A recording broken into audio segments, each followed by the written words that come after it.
Thank you, Michael. President and Mrs. Higgins, thank you for coming. Look what you've started. It's extraordinary, really, just to look around at the amount of people here who are as deeply committed to heritage as they are, and we're delighted to see you all here, and particularly delighted that the President is here to celebrate with us our 20th anniversary of the Heritage Act. The opportunity may not come a little bit later on, so I'm going to take it now to thank the staff under Michael's guidance for all the work that they've put in creating today, and for all of our partners and friends who have set up stalls around the building and the grounds to show what it is that they have been doing quietly but hugely successfully on behalf of heritage. We're here to mark 20 years of the Heritage Act, and as I said a moment ago, testimony to what has been achieved during that period is all around us, and it speaks very eloquently for itself. So what I'm going to do is to focus really on a dimension of heritage that I believe will shape a very large measure of the work and the focus of the Heritage Council over the next 20 years, namely the role that heritage plays in creating and repairing community cohesion, collective well-being and belongingness. Communities the length and breadth of Ireland are turning to heritage to begin the process of self-healing, of bonding and regeneration after more than a decade of financial and social flux, particularly in rural Ireland, where heritage always ranks high on the list of assets and strengths. While job creation may be their long-term goal, communities are doing this because they also know that for a community to move together, it has first to come together. And that process begins with identifying common ground. And typically, this turns out to be heritage-related. A monument, a holy well, a famous person, a precious habitat, a half-forgotten fair or festival, all of them are doors onto past lives. Remembrance of things past, the history of our communities, awakens in us a sense of community. Key from the Heritage Council's perspective is an observable shift in public understanding of what heritage is and means, and how it contributes to both the microstructure and the macrostructure of society. It is becoming an active force in community life, as the discovery and celebration and stewardship of heritage is transferring before our very eyes into public ownership.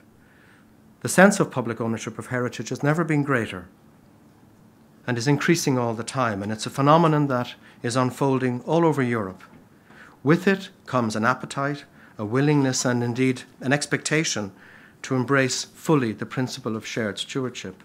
For people and communities interested in knowing more about their heritage, in making more of it, and being more involved in its care, their first and often only port of call is the Heritage Council, either directly or through our fantastic network of heritage officers, whom you met earlier on, President.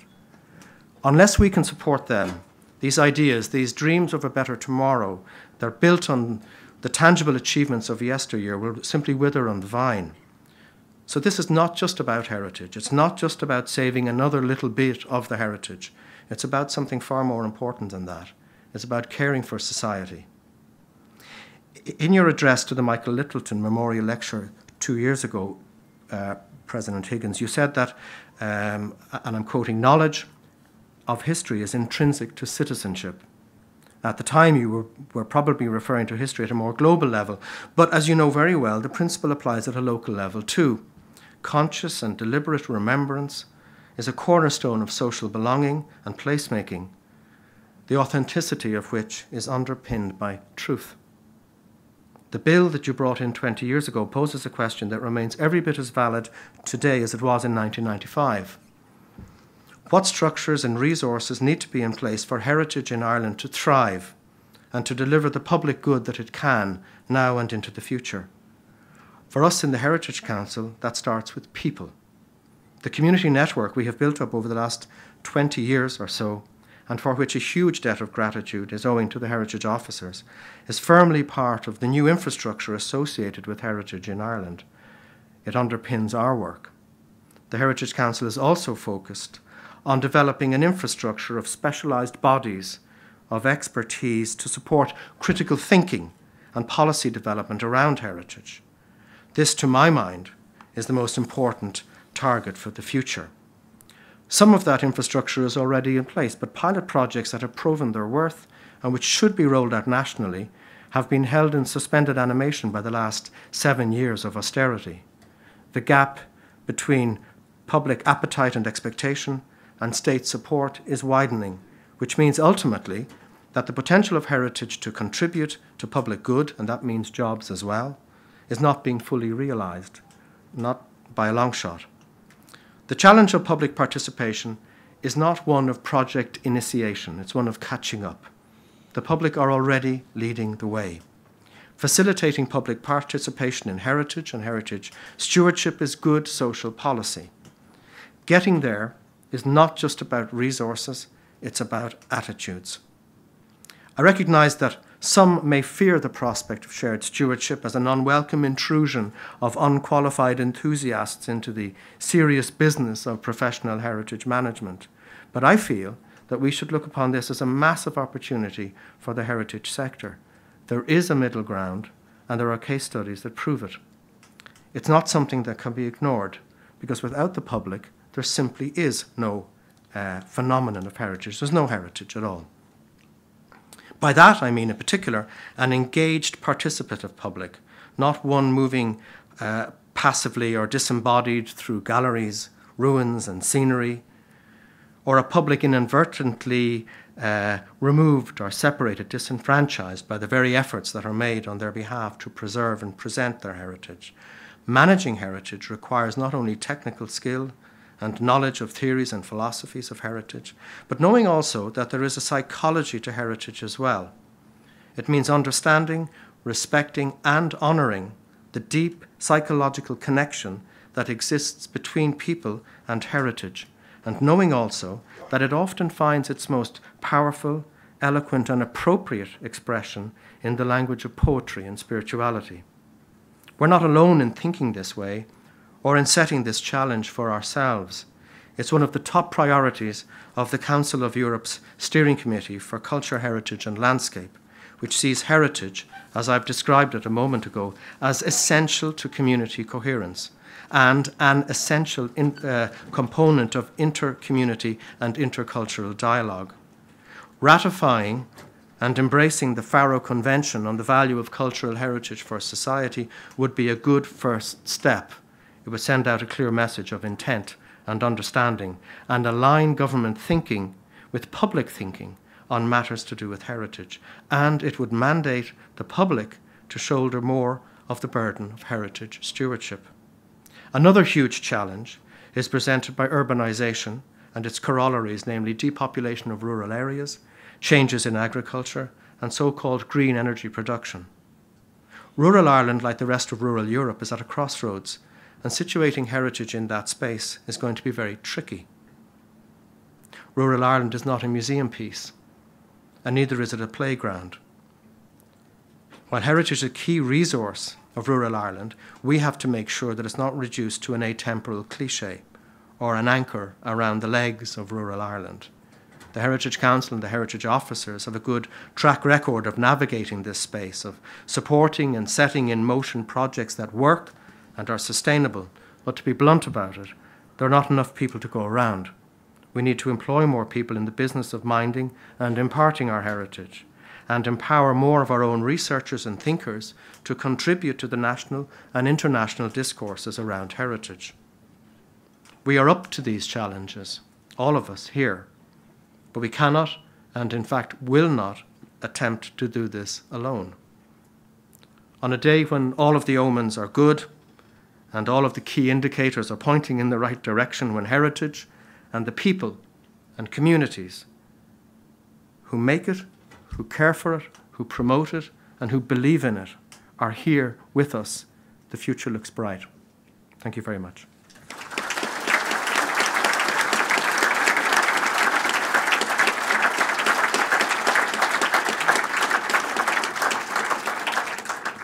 It is a pleasure and an honour to introduce our President, Michael D. Higgins, who founded and set this whole ball in motion 20 years ago. President.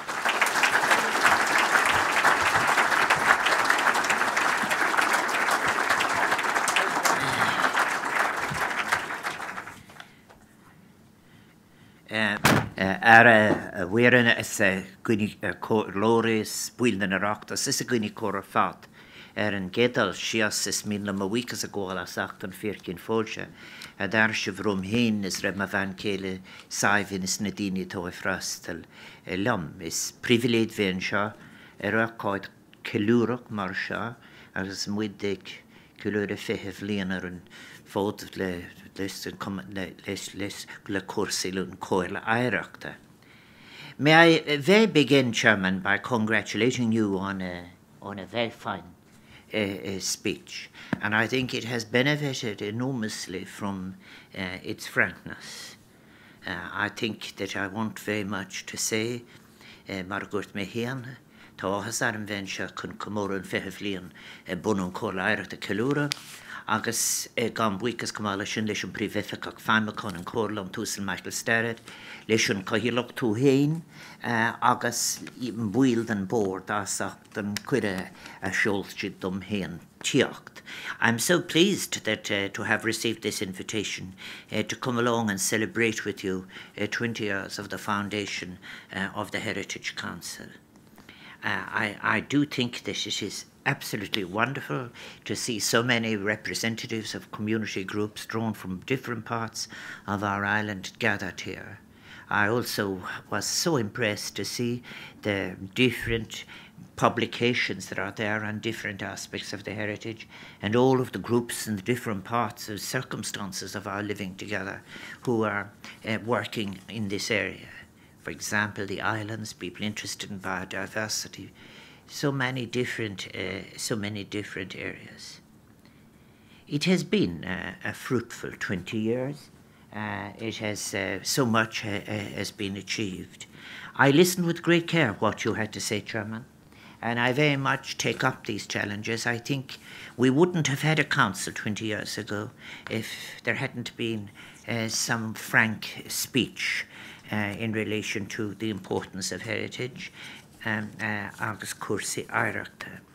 And I think I want to say as well, it's wonderful to have had the opportunity of meeting some former council members, some of whom I appointed to the very first board when I served as Minister for Arts, Culture and the Gaeltacht, Ara Alien Culturis Gaeltachta. I was so pleased as well to meet the daughter of Frida Rowntree, who I remember was such a wonderful opening chair of the Heritage Council. To give you an atmosphere at the time, when Frida was appointed by me, along with other chairs to different bodies which I had responsibility, some people said, Frida who? Well, they very quickly found out, and it was a person who had the deepest commitment to heritage, who understood it. At our very first meeting in Maspil Road, I recall her saying, how are we to establish our independence from you, Minister? And I said, you must be independent, you just go ahead first and we'll see how it all gets on. I think her tragic death in the year 2000 was something that I've heard with great sorrow. And more than today, I have to say as well, I heard with great sorrow a few days ago of the passing of the grandson of Michael Kilkenny, who was of such enormous young man on a trip to the South America. And I have to say Lord Kilkenny was somebody who was extraordinarily helpful in the transition from the pre-statutory existence to the statutory existence. And there were those as well who are now in retirement who had advised myself. It was one of my privileges as the minister to introduce the bill that became the Heritage Act in 1995 and which established the Heritage Council on Corla Ireachta. The non-statutory Heritage Council had been established in 1988 and Michael Kilkenny had chaired it, and it had laid very important groundwork. But it was a matter of principle for me and for many others at the time that the council be placed on a statutory footing so as to strengthen its role, indeed, as you chairman say, in identifying, protecting, promoting, preserving and enhancing Ireland's heritage, in facilitating its appreciation and enjoyment, and getting the balance between the two parts of the sentence right was very quickly controversial, and also in informing our approach to managing this national resource. The bringing into existence of a set of statutory heritage provisions and institutions was not without its controversies. I recall that at the time I felt it necessary to state that the word heritage had become somewhat devalued in usage and by association with a cliched image of what it was assumed visitors to Ireland wanted to see. It was a case of rattling the bag of scenery. And occasionally this occurs in relation to inclinations to, for example, applying such a view to culture. But that kind of utilitarian reductionism was, I believed then, I believe now, and I remained totally convinced of it, was both blinkered and myopic. And it didn't ascribe sufficient recognition or importance to much of our natural built and cultural capital. I've always preferred, and I repeat it now, I said it in 1995, I've much preferred the Irish word Aireacht to the word heritage. I have always felt that the word heritage was limited to a certain extent by scholarly circumstance. And there's a great ring to the word Aireacht.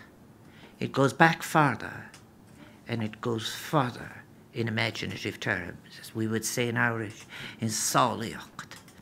I think that it totally, too, it captures the totality of our heritage, built and natural. And that was the discussion at the time, the built and natural heritage of Ireland, for which the Cóla Aireachta of the Heritage Council was established to help us to appreciate and protect. I remember very early on some of the very early controversies in which we were involved, to make the statement that the heritage of Ireland belongs to the people of Ireland in perpetuity, lifted it out of the obligations and responsibilities of a single generation and forwarded it into future generations to come. There are practical sides to this. It arose very early on, for example, in the abandonment, the making illegal of the concept of treasure trove, which I can assure you that decision didn't fall out of the sky. And there were those who had bits and pieces of the heritage which they would have liked to sell to the representatives of the people as the state. I remember one of the conversations on one of these occasions where I was saying you may be rewarded for good citizenship, but you must never imagine for a second you own anything that belongs to the people in perpetuity. I was reminded recently in my visit to Cork, in association with the commemoration of the sinking of the Lusitania, of these issues of property and issues of heritage and so forth. And I must say that I was very pleased to have made the Marine Heritage Order I made on that occasion, and I've never regretted that either. But I think when I was introducing it, if I can be helpful to you, back 20 years ago, it was my hope that we as a nation would re-engage and rethink what heritage means, in that general sense that I mean, as a form of identity, inherited, but also in the process of continuous reimagining as a component of identity. Because people don't compose out of their imaginations of their identity in terms of material fact only. It's a good time to bear this in mind as we celebrate the 150 years of the birth of William Butler Yeats, for example. Taking the word in its widest sense, heritage, if I'd use it for the sake of convenience, or Aireacht, which I would like to use, it can be said to embrace all those elements of Irish life which we've inherited from the generations gone before, but also the continuing survival into the future. It depends on the attitudes and actions of the present. And certainly some of the most moving things I've seen as I came in was a very, very successful schools programme and the reception and welcome that there is for it among young children. Over the last 2 decades, our concept of the word heritage has evolved somewhat, and now the concept includes not only the tangible heritage we might have debated in 20 years ago, but also elements, as I've said, of our intangible living heritage, such as songs, poems, and language. And when we speak of heritage today, we're talking about our interaction with the world around us, both real and abstract, our identity and our need to tell our own story in our own way, and to respect the different versions of the use of story in the past. I think that is very, very interesting as well. For example, so many of you in the room are better qualified than I to actually look at the recomposition of very ancient mythic tales in the pre-Christian period and their adaptation, or even in the pre-Bible period, and their adaptation to new circumstances. All of this is important in all of its aspects. I do appeal to you, Minister, to convey to government of the importance of all of this. We should not have the debates that we had 20 years ago. I would be dishonest if I said any of it was easy. It was not easy, and I'll come to that in a moment. But we are now in a position where, after coming out of a period of hubris, of excess, and a certain amount of Philistinism, where we must really go back and recover the best of all of those moments in our aspirations of 20 years ago, and recraft a new decade of action into which we can move with positive, achievable, and really far more inclusive and enjoyable concepts. I think when we speak, we can be true to the original objectives that were set out in that founding year 20 years ago. But I think you have been challenged, and you have met the challenge in embracing a more inclusive agenda in difficult times. You are right to speak very frankly, Chairman, of what it is necessary to do. If we have come over 20 years to now recognise the importance of what you've been speaking about and what I've been speaking about, it's important that we make provision for it. For the dedicated and the committed, it has not been easy. All those years ago, I saw what we were planning as simply a commencement. And I'll be frank, I often discussed it with Michael Kilkenny, a commencement from an unacceptably low base. You couldn't say that we had some enlightenment dropped from the sky. It was a low base. And we were to encounter people sometimes think, do I imagine all this? Oh no, because I can remember the dangerous building section of Dublin Corporation. I remember quite as well having to retain the services of senior counsel for that extraordinary week in the Irish year between Ash Wednesday and the Wednesday after Easter, when about 80% of the illegal demolitions would take place. This, in a way, is very important to say. If we have, in fact, and if you have achieved very much, it's important that we realise now the new challenges that are there. I think in the short time that is available to me today, I couldn't adequately deal with the role that the Heritage Council has played over the last 2 decades, but I do want to mention some specific initiatives that really are your successes. I think in lodging the awareness of heritage among the public. Heritage Week, the Council's role in developing Heritage Week, has been a great success, and it has been wonderful to involve communities in celebration of what they value and hold in common. Last year, 1,700 events took place across the country, involving an exploration of wildlife, folklore, genealogy, historic buildings, gardens, and local history. But of course, the challenge is now, as you have said, to build on this public support and graft its policy into academic work, and actually to build even more durable bridges between academic work, policy formation, and this work of communities. There is a very old thing in the Irish mind anyway, which is to do with Seanachas, but beyond that, the impulse to tracing, the importance of place.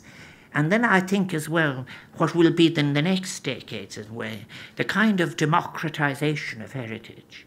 That if you like, that everything that was ever made, sought to be beautiful by a person in any circumstance, is something that is important. The inclusiveness of a redefined heritage is very, very important. And certainly your Heritage in School scheme, in that regard, is a very important initiative. It is a very interesting thing about how the life of Ireland would change if there was one beautiful object in every house, more than there are different small things that matter. But the recognition of what is made, and also experienced that, for example, said the built and natural heritage, the whole importance of respecting diversity, which we saw in the exhibition as well, and of building it into, if you like, of realising that it is different forms of economic structure that must give way if we are to have a holistic approach towards how we live together, which would have a heritage component. This will never be easy, Chairman, may I tell you. I would be quite again dishonest if I didn't say the deep depression that I had at how the different structures that I left in place in the 1990s were abandoned or changed. And changed not necessarily for any reasons that the proposals I had, which might have been beginning ones, were being transcended by better ones. They were as much wrecked because of institutional jealousies and backward thinking and lazy thinking than anything else, quite frankly. I was very pleased, therefore, that in the future children will protect when you go forward in relation to heritage policy. 900 schools taking part in the Heritage in School scheme is a very, very great involvement. I think the passing on of Tábhacht na Háirithe dus den glún Charlotte Tiocht, the joy of passing on this knowledge to the young, is that they gain an appreciation of what our generation and those that went before us held to be important. It is perhaps opens up to the possibility of younger minds recognising value in our heritage where we failed to see it. I think that is important because there are new dimensions of heritage in relation to forms of artifact, forms also of practice in relation to farming, in relation to living, in relation to, like Dr. Milan's work, in relation to the thatch, for example.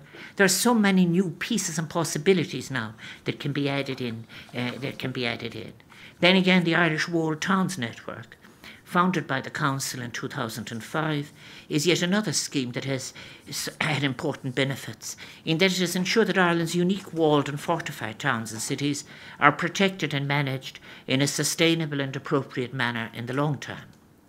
I should tell you I was exchanging with you, Chairman, of my conversations with your late Uncle Etienne Rinn in relation to the town of Athenry, where it was necessary to serve with the idea where it was assumed by those who in fact claimed authority in a community that you could just knock a hole in the wall and to extend the car park of the church.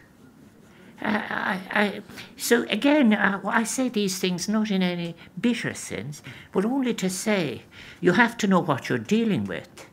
Yes, I wish you well in relation to all that will be possible now, but don't imagine for a second that there aren't atmospheres around and policies around and attitudes around which maybe they're not representing the best that we took from ourselves in relation to thinking that you can do anything you like. What I used to call at that time, I remember talking to people down the country, as the don't hold me back syndrome, which in the Irish novel is the notion of the far more. And what this country has needed is someone with a fine Philistine urge in him or her, and that they'll bring us all up. I think there's a long distance between these attitudes and, for example, the National Biodiversity Data Centre, the Irish National Strategic Archaeological Research Programme, the wonderful Discovery Programme, whose publications are so important, the High Nature Value Farming Programme, and the Museum Standards Programme. These are all wonderful, wonderful, and I urge the Minister to ensure that government brings them into the heart of what it is planning. And government too needs to look, if you like, the reform of its entire planning process, so that what it's doing with its right hand is not contradicted by its left hand. And I'm delighted that there are now 86 heritage officers and so on, but I remember their arrival on the scene and their establishment. And I remember how, if you like, their existence had to be negotiated within the atmospheres of city halls and town halls and county council buildings. And this nonsense that we went through, remember, in relation to arts officers who were coming about at the same time. And the long and tedious discussions, not gone yet from the corpse of administration, sometimes that is the public world in Ireland, to whom will they be reporting? Will it be the county engineer, the county manager? Will it be the accountant? Will it be the county secretary and so on? And did any of it matter? And what about the beauty that was being threatened and all of so? And that's what you must put an end to. And really, I think it's very, very important that the next decades, you shouldn't have to repeat all the founding obstacles and all of the obstacles that are there all along the way. And it's necessary to have courage, as indeed you have by speaking frankly. And it's necessary as well to realise that you may have to do new things. You may have to be clever. You may have to take an inventory of all the talent that is within the council and the practitioners among the 86 people and seek to publish their work if no one else does so. I think that the council support that I looked at on my way in, such as the Bear Island Projects Group, wonderful, the Burren Bio Trust, the Wicklow Uplands Council and the Woodlands of Ireland, they've been very important in protecting and managing unique elements of our diverse landscape as well as contributing to, and they contribute to job creation and sustainability.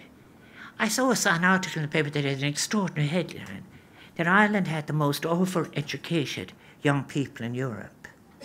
It really stunned me for at least a few minutes as to how you could be over-educated. I think in a way what it was a kind of, in a way, you come into that if you're looking at the tail end of utilitarian thinking. It was rather like a generation wasn't making itself useful. I think that it's very important that we respect scholarship and respect also the importance of all the work that is being done. And by these projects that I mentioned, the Irish landscape is, of course, clothed in a rich heritage of monuments. They're Thoshit and Tovagdag, history, mythology, folklore, and place names. Sometimes one weeps for the several translations of the place names, Loganach, with one sometimes beautiful names that describe the natural piece of complexity translated into English and then translated back into something that isn't a language at all. I think that it is...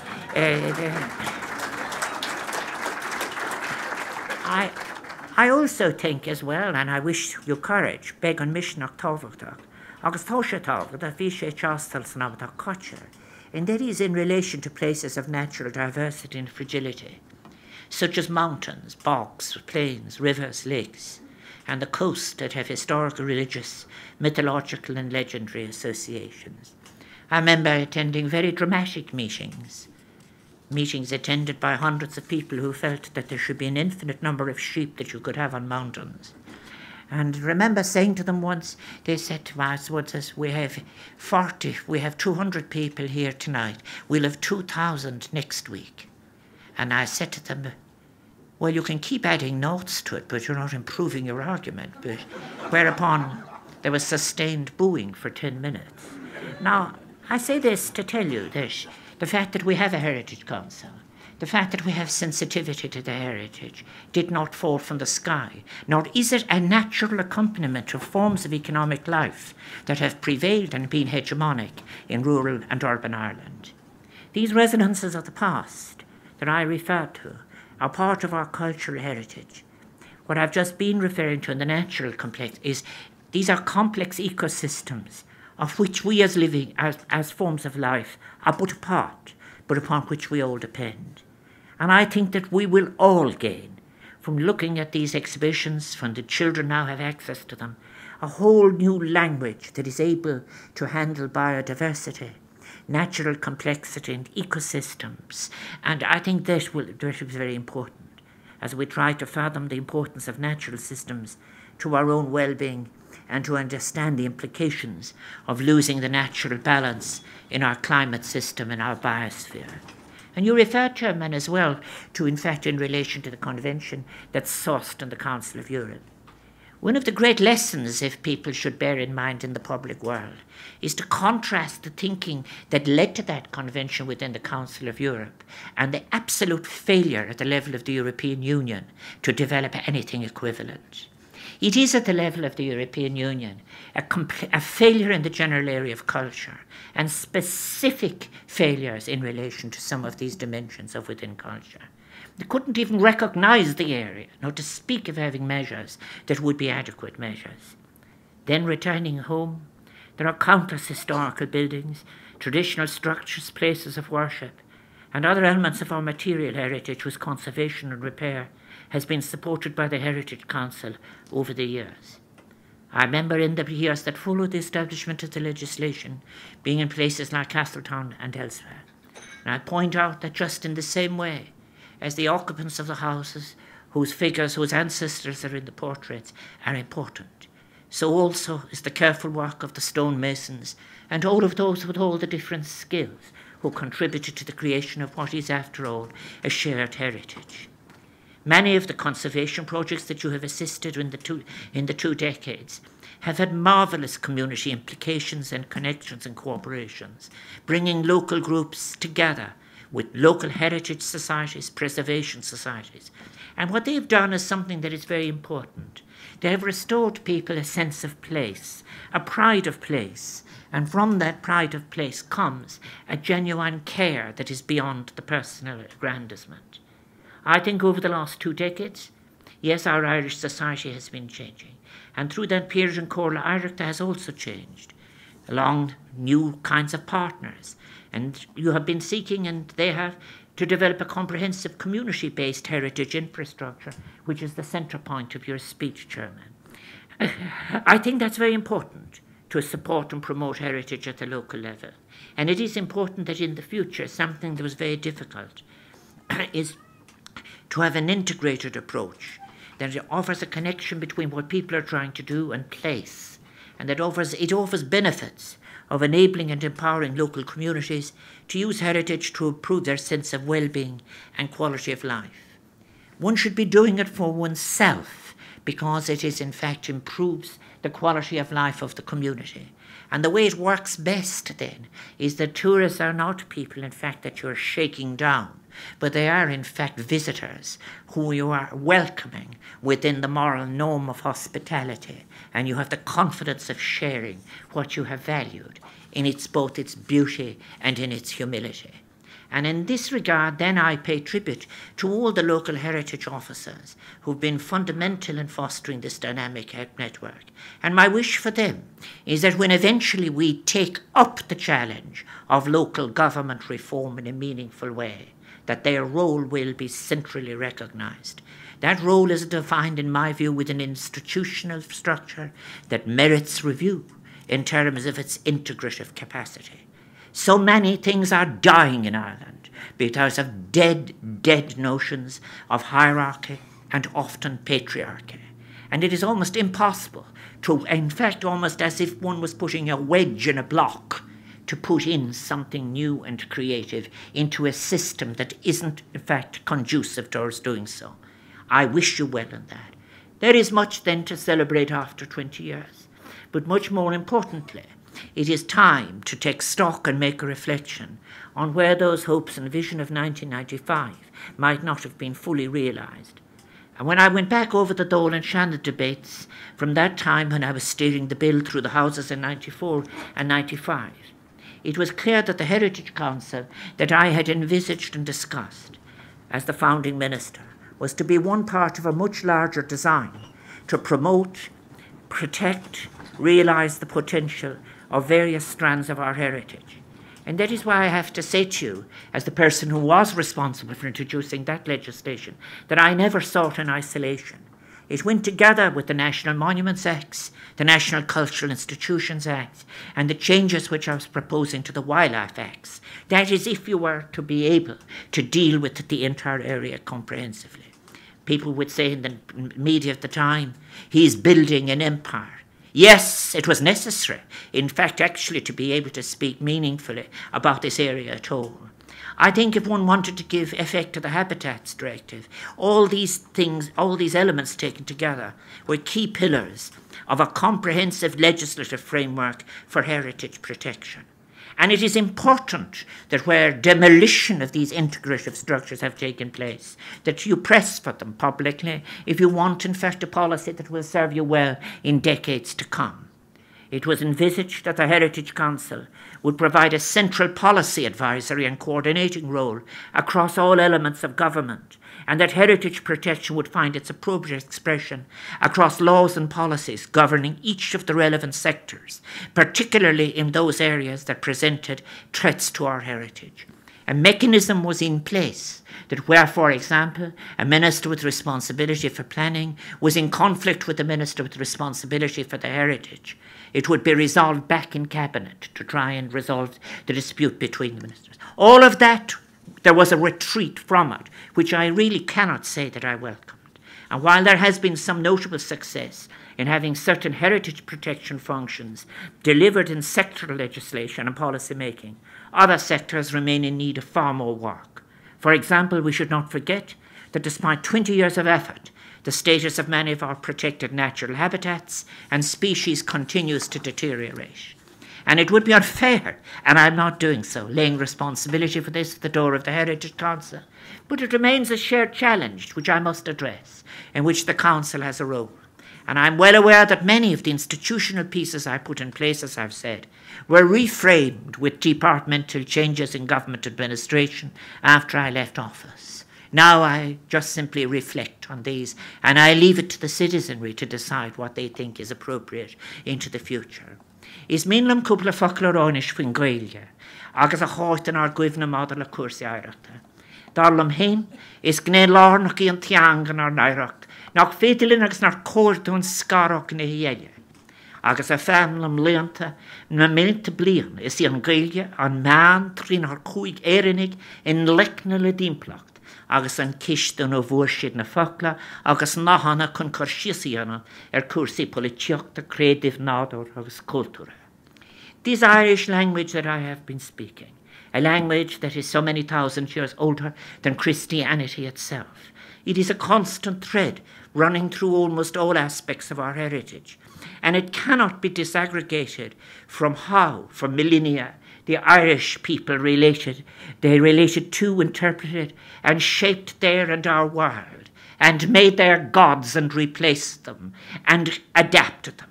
Place names, folklore, literature, the natural world, culture, social customs, politics, religion. All of these were contemplated and explored through the prism of Irish. The continuation of the spoken language is therefore a key component of our efforts to understand and protect our heritage. Yet, so often, when we talk about heritage, the spoken language sometimes seems to be a part or somehow niche rather than an integral part of our heritage in all its aspects. I believe that the Heritage Council and Comhairle Oireachta is well placed to bring this awareness and appreciation to a wider audience, and I would encourage it to redouble its efforts in this regard, particularly as we continue through the centenary of commemorations of the events that led to the foundation of the state.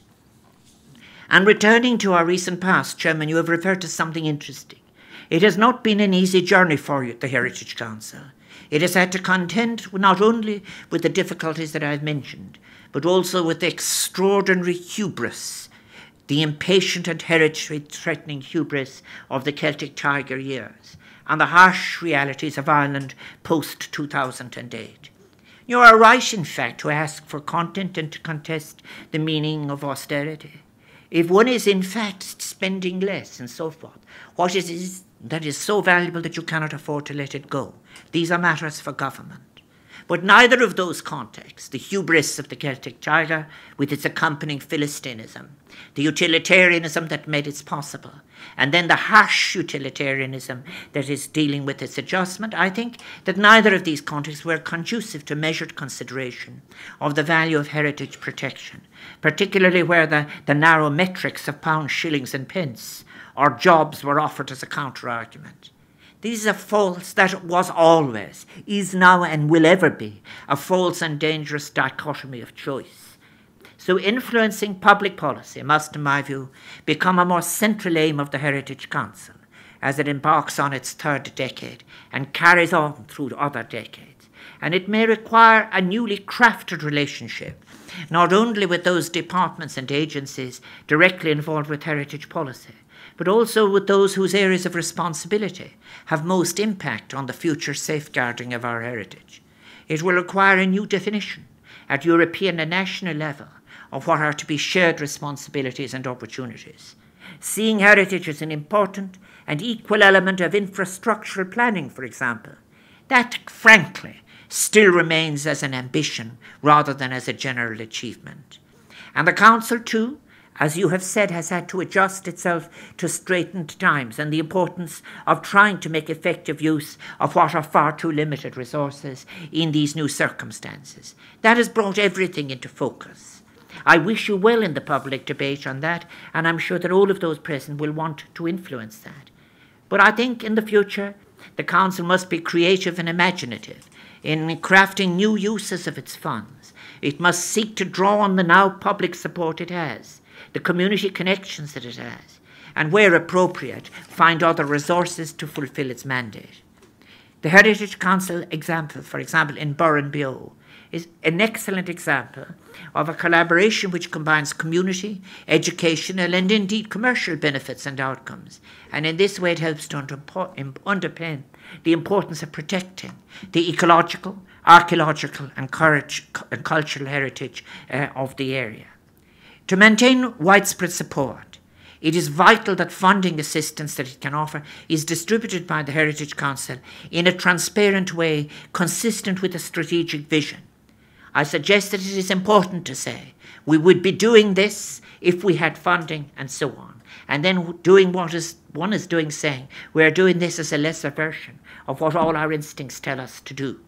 I think there's great advantage in garnering public support by being so forthright.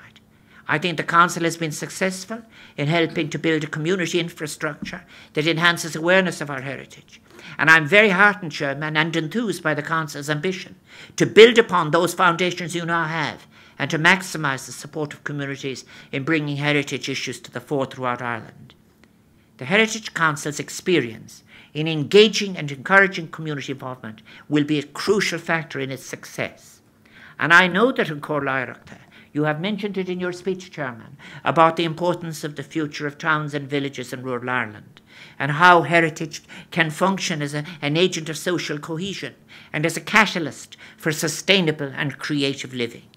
I think your own award-winning community-led village design statement initiative has sought to give a voice to village communities and strengthen the overall concept of community-led planning, heritage management and sustainability. I say everything I've said so far positively because I believe it can all be changed. And there isn't any sense of laying blame where things are. It is rather saying what one must do next. What can one do best next and most urgently and practically. And I would urge the Council to reflect on a debate that is now opening up on the importance of the public space in our heritage and in our futures.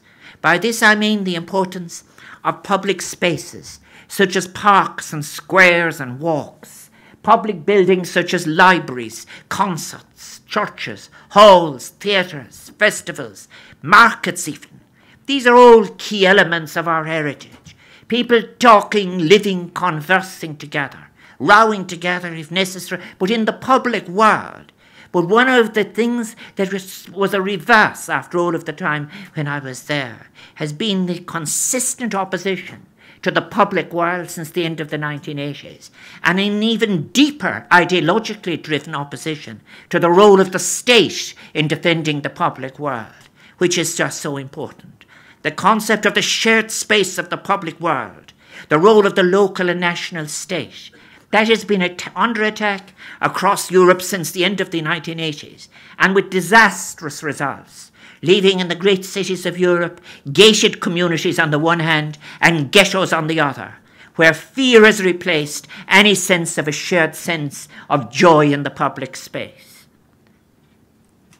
Tá me tíoch an creek, tá an túfás buinte amach ag an cóil áireachta, gan an áireachta chuirteisteach sa phobal agus gan an phobal a áirih sa cospar áireachta.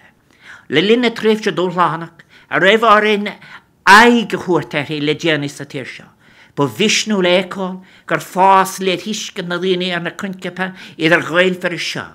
Agus é mo gui go gin tócan cóla, sna fihe bliana tá roin go meg rúl níos áfar agus níos lárni ag an áireach sa soci, se aganne atá di híric fásach sa forbert, agus go meg rá mór áirih agus sib ag car clár sáulioch Vishnu le bhain.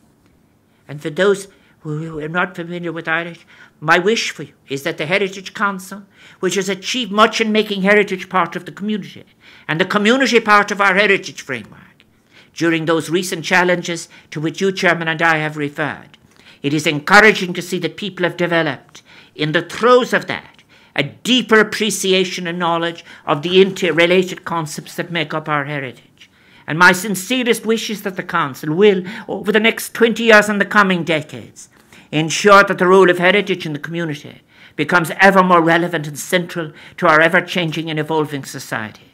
That all of the necessary, contributory and supportive changes will take place institutionally, at home and in Europe and abroad, and that you will go on to great successes in a bold and imaginative way. And my wish for you is be sauliach, be imaginative, and I congratulate the Council thus on this significant milestone, and I wish it every success going forward, and I thank you for allowing me the opportunity of being with you at Anachart Kilurach Shah on this great celebratory, important and auspicious, but as I would say, beginning occasion as we continue the work in a new way. Gora míle maith.